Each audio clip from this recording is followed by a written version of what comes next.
اس کے بعد اللہ تعالیٰ فرماتے ہیں یضل بہ کثیرا ویہدی بہ کثیرا، کہ اللہ تعالیٰ ان مثالوں کے ذریعے بہت سوں کو گمراہ کر دیتے ہیں اور بہت سوں کو ہدایت دے دیتے ہیں۔ اب یہاں ایک بہت اہم بات سمجھنی چاہیے کہ یہاں کہا گیا ہے کہ اللہ ان مثالوں کے ذریعے گمراہ کر دیتے ہیں، تو ایک طالب علم کو یہ سوال پیش آ جاتا ہے کہ اللہ تعالیٰ ان مثالوں کو پیش کر کے گمراہ کر رہے ہیں، اس کا کیا مطلب ہے کہ اللہ اپنے بندوں کو گمراہ کر رہے ہیں؟ تو اس طرح کی آیات کو اور جہاں پر اس طرح کی چیزیں ذکر کی جاتی ہیں کہ اللہ نے ان کے دلوں پر مہر لگا دی وغیرہ، ان کو سمجھ لینا چاہیے۔ میں پہلے بھی یہ بات بتا چکا ہوں، لیکن چونکہ بات اہم ہے پھر بتا دیتا ہوں۔ دیکھیں قرآن اس کا جواب دیتا ہے۔ سورۃ الشورى میں اللہ تعالیٰ کہتے ہیں وَمَا أَصَابَكُم مِّن مُّصِيبَةٍ فَبِمَا كَسَبَتْ أَيْدِيكُمْ، جو کچھ تم کو مصیبت پہنچتی ہے وہ تمہارے اپنے اعمال کے بسبب پہنچتی ہے، یعنی جو برے اعمال تم کرتے ہو اسی کی وجہ سے تمہیں مصیبت پہنچتی ہے۔ اب انہیں گمراہ کیا گیا، یعنی ہم یہ کہہ سکتے ہیں کہ ان پر گمراہی کی مصیبت آ پڑی۔ تو گمراہی کی مصیبت ان پر کیوں آ پڑی؟ کیونکہ ان کے اعمال برے تھے، تو ان کے برے اعمال کی وجہ سے ان پر گمراہی کی مصیبت آ گئی۔ اب اللہ تعالیٰ نے اس دنیا کے اندر انسان کو اختیار دے رکھا ہے کہ وہ اپنے اختیار سے کام کرتا ہے، تو انہوں نے اپنے اختیار سے برے اعمال کو اختیار کیا، خدا کی نافرمانی کی، خدا کے کلام کو جھٹلایا، خدا کے بھیجے ہوئے پیغمبروں کو جھٹلایا۔ ان کے برے اعمال کے بسبب یہ گمراہی کے قریب پہنچ گئے۔ خدا نے نتیجہ سنا دیا یضل بہ کثیرا، خدا ان مثالوں کے ذریعے گمراہ کر دیتا ہے۔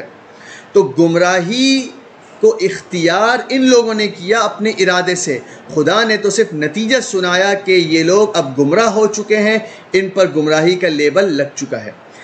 اس کو آپ مثال سے یوں سمجھ سکتے ہیں کہ ایک اسٹوڈنٹ ہے، ایک ٹیچر ہے۔